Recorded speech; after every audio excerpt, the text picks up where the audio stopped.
ममता बघेल। चले बात करते हैं खबरों की।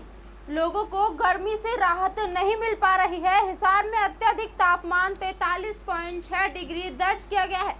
20 जून को मौसम परिवर्तन की संभावना बनी हुई है। चौधरी चरण सिंह हरियाणा कृषि विश्वविद्यालय के मौसम वैज्ञानिक के अनुसार हरियाणा में 27 जून तक मानसून दस्तक देगा। बारिश होने से हरियाणा प्रदेश के लोगों को तेज गर्मी से राहत मिलेगी। हिसार मौसम में 20 जून को मौसम बदलाव की संभावनाएं बनी हुई है। 20 व 21 जून को हरियाणा राज्य के कुछ स्थानों में बूंदाबांदी होने की संभावना है और 27 जून को हरियाणा में मानसून प्रवेश करेगा। हिसार में आज का तापमान 43.6 अत्यधिक तापमान पहुंच गया है, जो सामान्य से 34 डिग्री अधिक चला गया है। रात्रि तापमान 31 डिग्री चल रहा है। जब बारिश होगी तो तापमान कम हो जाएगा। हाँ, मौसम में थोड़ा बदलाव आने की संभावना है, क्योंकि अभी जो साउथ वेस्ट मानसून है वो पूर्वी यूपी तक पहुंच चुका है और उसकी कुछ मानसूनी हवाएं हैं जो हमारे हरियाणा तक पहुंचने की संभावना बन रही है, जिसके कारण आज देर रात के बाद में 19 जून की देर रात के बाद में मौसम में एक बदलाव की संभावना है, जिसमें थोड़ा बहुत अभी हवाएं चलनी शुरू हो गई है। परंतु 20 और 21 को राज्य में कुछ स्थानों पर कहीं कहीं बूंदाबांदी और हल्की बारिश की संभावना है बनी हुई है। परंतु 22 के बाद में 23 और 24 को थोड़ा मौसम में बादलवाई रहेगी, आंशिक बादलवाई और हवाएं चल सकती है। परंतु 25 के बाद 25 जून के बाद में और अच्छी बारिश होने की संभावना बन रही है। और ये जो कल और परसों में जो बारिश होगी 20 और 21 को, इसे हम प्री मानसून कहेंगे। और 25 के बाद में मानसूनी बारिश की संभावना बन रही है कि कुछ जो हवाओं के कारण बारिश हो रही है तो उसकी संभावना है। हाँ, क्योंकि अभी जो पूर्वी यूपी तक पहुंच चुका है मानसून और उसमें आगे बढ़ने की संभावना बन रही है, क्योंकि जो सर्कुलेशन सिस्टम बन रहा है वो अभी उसका है कम दबाव का क्षेत्र बना हुआ है, तो जिससे कि चांस बन रहे हैं कि अगले 4-5 दिनों में आगे बढ़ेगा ये। और हमारे यहाँ अभी तो प्री मानसून है, परंतु चांसेस ये है क्योंकि भारत मौसम विज्ञान विभाग ने हरियाणा में मानसून के प्रवेश की 26 जून बताई है, 26 और 27 जून को। तो मेरे को संभावना ये लग रही है कि 27 जून के आसपास हरियाणा में ये पूरी तरह प्रवेश कर जाएगा और 1 जुलाई तक ये पूरी तरह सक्रिय हो जाएगा। नहीं, आज का जो टेम्परेचर इसमें क्लियर दिखा रखा है 43.6 डिग्री सेल्सियस, जो पिछले 24 घंटों का है, और न्यू इसमें 4.2 डिग्री सेल्सियस ये अबो नॉर्मल है। इसी प्रकार जो रात्रि तापमान है वो 31 डिग्री सेल्सियस तक पहुंच गया है, वो भी 4.6 डिग्री सेल्सियस अधिक चल रहा है पिछले 3 और 4। चलिए मैं बात करते हैं गुरुग्राम के बढ़ते मामलों को लेकर हरियाणा हेल्थ डिपार्टमेंट के डायरेक्टर डॉक्टर मीना ने गुरुग्राम में प्रेस वार्ता की। डॉक्टर मीना ने कोरोना के बढ़ते मामलों पर तैयारियों को लेकर रोड मैप बताया। साथ ही साथ मीना ने कहा कि गुरुग्राम में आने वाले वक्त में ये मामले लाखों हो सकते हैं, लेकिन जिला प्रशासन उसके लिए पूरी तरह से तैयार है। साथ ही स्वास्थ्य विभाग ये भी मान रहा है कि पहले विभाग की तैयारी कोरोना से निपटने के लिए पर्याप्त नहीं थी, लेकिन अब स्वास्थ्य विभाग पूरी तैयारी के साथ कोरोना से निपटने के लिए तैयार है। को भी असिस्टेंट दिया है। लैब्स में भी हम एक और माइक्रोबायोलॉजिस्ट रख रहे हैं एंड रैपिड रिस्पांस टीम के अंदर 99 पीपल है जो ट्रेंड है कि जो रिपोर्ट करे तो इमीडिएटली एक्शन हो, and the training is going on all the time. Most of these places हमने पहले इट हैज़ टेकन टाइम, लेकिन अब हमने उसको सारा समझ के कि क्या कोरोना है, now we know how to handle it and we train our lab technicians, paramedics, ANM, GNM सबको हम ट्रेन कर रहे हैं, सिखा रहे हैं, तो अब patient care will improve. We have requested the deputy commissioner and the SP कि एक तो है ना मास्क का चलान होना चाहिए, बहुत एक्टिवली होना चाहिए। मैं टबैको प्रोग्राम देख रही हूँ तो वहाँ पे खाली एक चीज़ काम आती है कि चलान कर दो।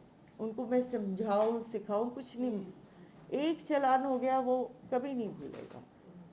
तो ये एक चलान का they should do it very strictly. Number 2, जो शादियाँ होती हैं 50 की परमिशन लेते हैं, एक्चुअली वहाँ 100 होती है। 6 घंटे की लेते हैं तो 10 घंटे लगाते हैं। इसकी मॉनिटरिंग पुलिस विभाग से बहुत स्ट्रिक्टली होनी चाहिए।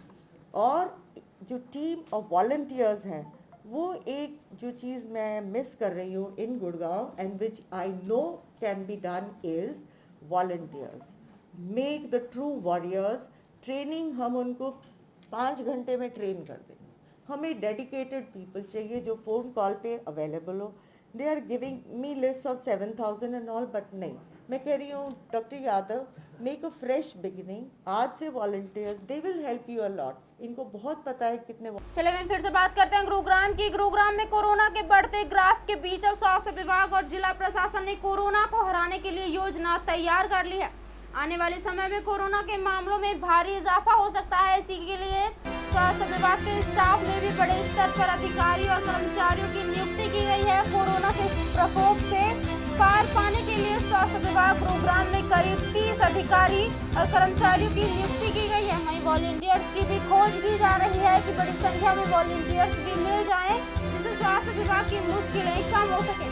इसी कड़ी में स्वास्थ्य विभाग ने 15 नई एम्बुलेंस बेड़े में शामिल की है और अब कुल एम्बुलेंस की संख्या 45 हो चुकी है। बेसिक डेटा जो हमारे आज सुबह तक का हमारे कंफर्म्ड केसेस हैं वो 4067 4067 हैं। आज सुबह के बुलेटिन में 76 हमारे केस फ्रेश पॉजिटिव डिटेक्ट किए गए हैं।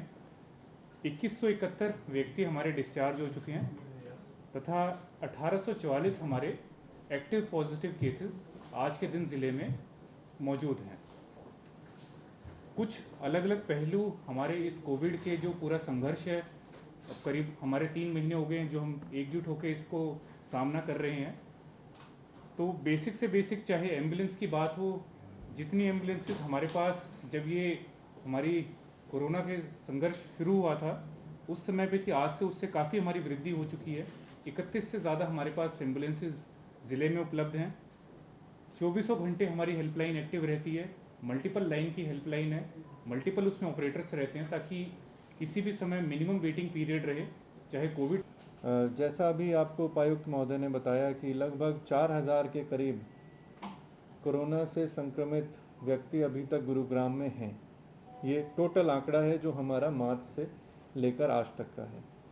उसमें गौर करने वाली बात विशेष ये है कि इसमें 2100 से ज़्यादा व्यक्ति इस समय डिस्चार्ज हो चुके हैं। तो 50% से ऊपर व्यक्ति जितने भी हमारे अभी तक संक्रमित हुए वो डिस्चार्ज हो चुके हैं। तो और जो इस समय फ़िलहाल एक्टिव है 1800 के करीब, उनमें से भी एक विशेष बात यह है कि 1500 व्यक्ति ऐसे हैं जो अपने घर में हैं, ठीक हैं, या तो उनको सिम्टम्स नहीं हैं या ना के बराबर हैं, और लगभग 250 ही ऐसे व्यक्ति हैं जिन्हें किसी तरह की हॉस्पिटलाइजेशन की आवश्यकता पड़ी। तो जैसा मंडलायुक्त महोदय ने बताया कि इससे हमें डरना नहीं है, इससे लड़ना है, और ये आंकड़े भी उसी बात को ही कहीं ना कहीं दर्शाते हैं कि इसमें जो सिर्फ हमारे वल्नरेबल ग्रुप्स हैं, ऐसे लोग हैं जिनको इसका विशेष ध्यान रखना है, हम उनका ध्यान रखें ताकि किसी भी कारणवश अगर उनको किसी हॉस्पिटल बेड की या मेडिकल ट्रीटमेंट की आवश्यकता हो तो वो मुहैया कराई जा सके। एक विषय काफ़ी समय से सुर्खियों में भी रहा है, वो टेस्टिंग के बारे में रहा है। टेस्टिंग की जो प्रणाली अभी तक हमने इस्तेमाल की गई है वो RT-PCR बेस्ड टेस्टिंग प्रणाली है। चलिए मैं बात करते हैं हिसार की। जय भीम आर्मी के चेयरमैन संजय चौहान ने पुलिस को एक शिकायत देकर टिकटॉक पर आपत्तिजनक जातिगत टिप्पणी करने वाले एक व्यक्ति के खिलाफ HTM थाना में ST एक्ट के तहत मुकदमा दर्ज कराया है। संजय चौहान ने आरोप लगाया है कि 15 जून को दोपहर के टाइम टिकटॉक चला रहे थे तो एक ID हरियाणा.123 मंदिर मोड़ से एक वीडियो देखी जिसमें उनकी जाति के बारे में आपत्तिजनक टिप्पणी की हुई है। परसों शाम को मिस्टर संजय चौहान है जो कि भीम आर्मी ट्रस्ट के प्रधान है हिसार से, उन्होंने शिकायत की कि उनके मोबाइल पर टिकटॉक के माध्यम से किसी व्यक्ति ने, जिसका नाम मनदीप मौन है, जिसने अपने टिकटॉक के माध्यम से एक रागिनी है जो किसी जाति विशेष की को लेके है, उसके बारे में अपनी अभिव्यक्ति व्यक्त की है जो कि गलत है, जिस पर हमने SC/ST एक्ट के तहत मुकदमा दर्ज कर लिया है।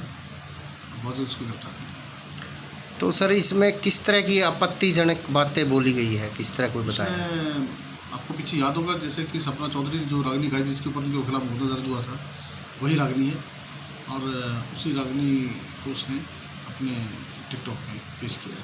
और किन किन धाराओं के तहत पर्चा दर्ज हुआ है सर ये? SC एक्ट के तहत हमने मुकदमा दर्ज किया सर। और गिरफ्तारी वगैरह कब तक सर? बहुत जल्द अभी जाँच कर रहे हैं, बहुत जल्द गिरफ्तार करेंगे। जो टिकटॉक पे मनदीप मोहन और मान सिंह ने टिकटॉक पे जो जातीय टिप्पणी की है, उसमें उसने कहा है पढ़ लिख कर तरक्की कर दी, भोली कौम के मारा गई, इस प्रकार की टिप्पणी करके वो पढ़े लिखे का जो SC ST समाज के जो पढ़ने लिखने लग रहे हैं उनका मजाक उड़ाया जा रहा है। इस प्रकार से अपने मनोरंजन के लिए किसी व्यक्ति विशेष को कोई अधिकार नहीं है किसी जाति के ऊपर टिप्पणी करना, और ये बिल्कुल सरासर गलत है। मैं इसकी निंदा करता हूँ और जो इसके खिलाफ जो FIR दर्ज हुई है उसमें मैं इसकी गिरफ्तारी की मांग करता हूँ। और ये मनदीप मोहन और जो मान सिंह है ये सार्वजनिक